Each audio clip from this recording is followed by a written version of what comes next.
ખેડા જિલ્લામાં સાબરમતી નદીના પૂરના પાણીથી ભારે તારાજી સર્જાય છે। ખેડૂતોના મોંમાંથી કોળિયો છીનવાઈ ગયો છે। ભારે વરસાદ બાદ નદીમાં 2 લાખ ક્યુસેકથી વધુ પાણી છોડાતા ખેતરોમાં પાણી ભરાઈ ગયા છે। ખાસ કરીને રસિકપુરા ગામમાં ડાંગર, શાકભાજી અને ફૂલોના પાકને ભારે નુકસાન થયું। લાખોનું રોકાણ કરનાર ખેડૂતો હવે વળતર અને સહાયની રાહ જોઈ રહ્યા છે।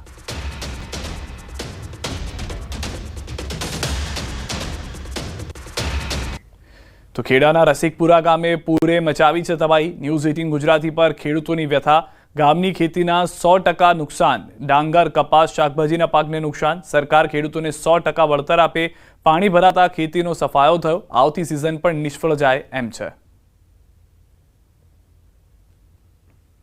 સાબરમતી નદીના પાણી ફરી વળતા રસિકપુરા ગામમાં 100% ખેતીના નુકસાન છે।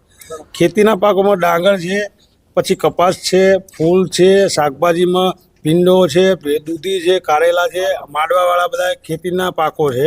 એ બધાને પૂરેપૂરું 100% નુકસાન છે। રજૂઆત અમે સરકારને એવી કરીએ છીએ કે અમારા ગામમાં 100%નું વળતર આપે અને ખેડૂતોને દરેક વીઘાએ ડાંગર કરીએ તો 25 થી 30 હજાર રૂપિયાનું ખર્ચ લાગે છે। માંડવાવાળાને એક વીઘાએ 50 થી 70 હજારનું ખર્ચ લાગે છે। જેમના ભરપાઈ થાય એવી અમે સરકારની જોડે માંગણી કરીએ છીએ। તમામ નુકસાન જ છે। ડાંગર ને એવું પાકોનું નુકસાન કરેલું છે। બધું પાણીથી બહુ ખૂબ નુકસાન થયું છે। સરકારે જેટલું પાણી છોડવાનું હતું એથી અધિક પાણી છોડી દીધાથી લગભગ ટોટલી ખેતી સાફ થઈ જઈ છે। પાક નુકસાની હવે આ તો સિઝન તો નહીં જ, પણ બીજી સિઝન લેવાની શક્યતા છે નહીં। હજુ એક માથોડું પાણી ડાંગેરોમાં છે અને અમે કોપ લોન લીધેલી ખેતી કરવા માટે તે ભરી શકાય એવી પોઝિશન નહીં। સાહેબ, સાબરમતીનું જે પાણી અતિશય વધારે આવવાથી લગભગ ગામમાં તમામ પાક નિષ્ફળ ગયા છે। અને એમાં સાહેબ તમે આ જોઈ શકો છો મારા ભીંડાનું ખેતર। હવે આ ભીંડાનો પાક મારા તૈયાર જ થયો હતો અને પાક મારે લેવાનો જ હતો અને એ જ એવા ટાઈમે આ પાણી આવી ગયું અને તમામ તમે જોઈ શકો છો તમામ ભીંડા મારા ફેલ થઈ ગયા છે સાહેબ। અને આનું લગભગ મારે 1 લાખ થી 25 હજાર રૂપિયા જેવો એનો મારો ખર્ચો છે સાહેબ। કે આ મેં છે ને 2.5 થી 3 લાખ રૂપિયા મેં કોપ લોન લીધેલી છે સાહેબ। અને કોપ લોનથી મેં આ ખેતીવાડી શરૂ કરી હતી। હવે સાહેબ હું કોપ લોન જ કઈ રીતે ભરીશ ને એ જ એક મારા માટે પ્રશ્ન છે સાહેબ। ખેડા જિલ્લામાં સાબરમતી નદીના પૂરના પાણીએ તો એવા ખેડૂતોને રડાવ્યા કે હવે મોંમાં આવેલો કોળિયો તેમનો છીનવાઈ ગયો। ન્યૂઝ 18 ગુજરાતીની ટીમ અત્યારે પહોંચી છે ખેડા તાલુકાના રસિકપુરા ગામે। રસિકપુરા ગામની અંદર અંદાજિત કહી શકાય કે 800 થી વધારે ખાતેદારોની 1000 વીઘાથી વધુ જગ્યા આવેલી છે અને આ જગ્યાની અંદર શાકભાજી, ડાંગર તેમજ કપાસનો પાક કરવામાં આવ્યો હતો।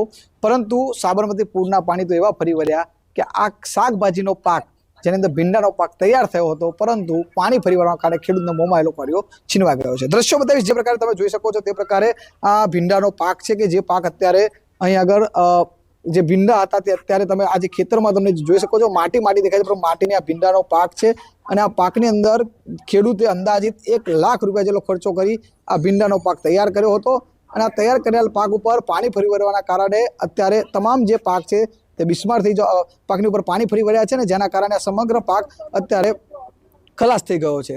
જે પ્રકારે અહીંના ખેડૂતો સાથે જ્યારે ન્યૂઝ 18 ગુજરાતી પહોંચીને વાતચીત કરી ત્યારે જાણવા મળ્યું કે આ ગામની અંદર મુખ્યત્વે ખેડૂતો ખેતી પર નિર્ભર છે। કેટલાક ખેડૂતોની દશા તો એવી હતી કે તેઓએ પોતે વ્યાજે પૈસા લાવી આ પાક કર્યો હતો અને આ પાકની અંદર પાણી ફરવા વળવાના કારણે આ સમગ્ર પાક નિષ્ફળ ગયો છે।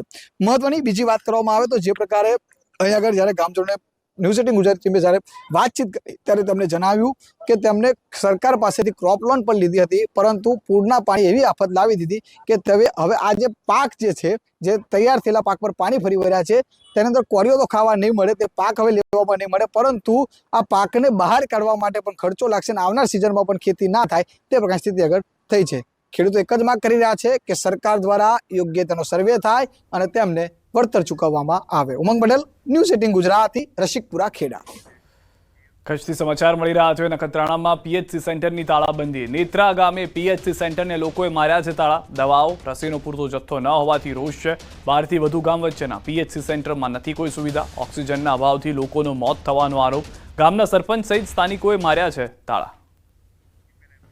તો દ્રશ્યો પણ આપ જોઈ રહ્યા છો। 12 ગામ વચ્ચેના પીએચસી સેન્ટરની આ પરિસ્થિતિ અને સૌથી વધારે મહત્વની વાત કે જે જરૂરિયાત છે ઓક્સિજન, તે ઓક્સિજનનો જ અભાવ ત્યાં જોવા મળી રહ્યો છે, જેના માટે અનેક વખત પ્લાન્ટને લઈને અલગ અલગ વાતો થઈ ચૂકી છે।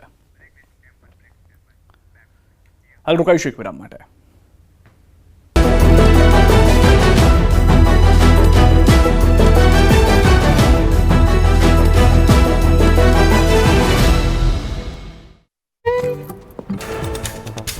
પંજાબના 7 જિલ્લામાં પૂરે મચાવી તબાહી.